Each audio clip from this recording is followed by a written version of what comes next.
Friends, કેમ છો બધા? માહિર સ્વેજ કિચનમાં તમારું સ્વાગત છે. ફ્રેન્ડ્સ, આજે હું તમારી જોડે શેર કરવા જઈ રહી છું ઉનાળામાં શરીરને ઠંડક અને મગજને પણ ઠંડક આપે એવા નેચરલ બે શરબત.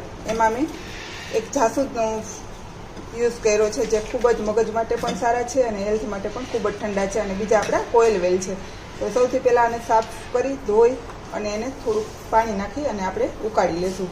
થોડું પાણી નાખી અને ઉકાળી એટલે આપણે આ જાસૂદનો કલર છે એ આમાં પાણીમાં આવી જશે. તો એ રીતે આપણે કોયલ વેલને પણ આ જ રીતે કરશું. તે ઉકાળશું એટલે આવો રેડ કલર થઈ જશે.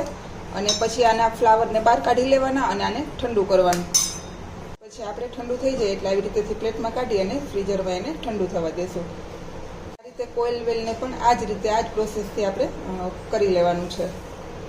કાચના ગ્લાસમાં આપણે ફુદીનો એડ કરશું પહેલાં, અને સ્વાદ મુજબ મીઠું એડ કરશું બંનેમાં, અને સાકર એડ કરશું. આપણે ખાંડનો યુઝ નથી કરતા, આમાં સાકરનો યુઝ કરશું. આપણે ગ્લાસને સ્વાદ મુજબ બંનેમાં ખાંડ અને સાકર અને મીઠું એડ કરી દઈશું અને થોડું આવું દસ્તેથી આપણે દબાવી દઈશું. હવે જે આપણે કોયલ વેલનું જમાવેલું એને આપણે એક ગ્લાસમાં સર્વ કરશું. ખૂબ જ દેખાવમાં પણ સરસ આવશે અને સ્વાદે એટલો સરસ. બાળકો જો તમારા બહારના ડ્રિંક્સ પીતા હોય તો તમે આ રીતે એને કરી દેશો તો એ ખુશ થઈ જશે. અને હેલ્થ માટે પણ આ નાના પીએ કે મોટા પીએ હેલ્થ માટે પણ સારા છે. તો આ રીતે આપણે એક ગ્લાસમાં આવી રીતેથી બ્લુ કલરનું ભરી દઈશું. બીજા ગ્લાસમાં આપણે જે જાસૂદના બનાવેલા એ એડ કરી દઈશું.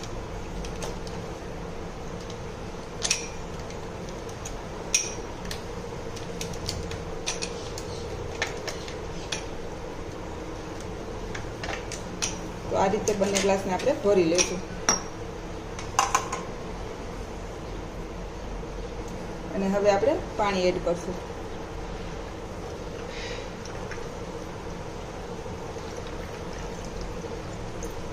અને સ્વાદ મુજબ લીંબુ એડ કરશું. લીંબુ છે એ લાસ્ટમાં એડ કરવાનું છે, કારણ કે લીંબુથી આ બંનેનો કલર છે એ થોડો ડાર્ક થઈ જાય. એટલે જાસૂદમાં મરૂનમાંથી રેડ થઈ જશે અને બ્લુમાંથી પર્પલ થઈ જશે કોયલ વેલના ફ્લાવરમાંથી. એટલે આપણે બંને લીંબુ એ છેલ્લે કરવાનું અને પછી હલાવી લેવાનું.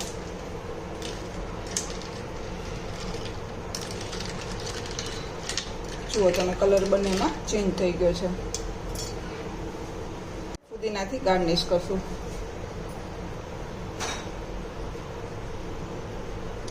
કલરવાળા શરબત બાળકોને પીવડાવવા એના કરતાં જો આ રીતે નેચરલ પીવડાવશું તો સ્વાદમાં તો સારા લાગશે, સાથે સાથે હેલ્થમાં પણ એ ખૂબ જ સારા હોય છે. એટલે આ રીતે તમે ચોક્કસથી આ શરબત આ ઉનાળામાં ટ્રાય કરજો. ફ્રેન્ડ્સ, તૈયાર છે મારા ઉનાળામાં શરીરને તથા મગજને ઠંડક આપે એવા બે નેચરલ ફ્લાવરના શરબત. જો તમને મારી આ રેસીપી પસંદ આવે તો લાઈક કરજો, શેર કરજો અને સબસ્ક્રાઈબ કરવાનું ભૂલતા નહીં. Thank you. બાય.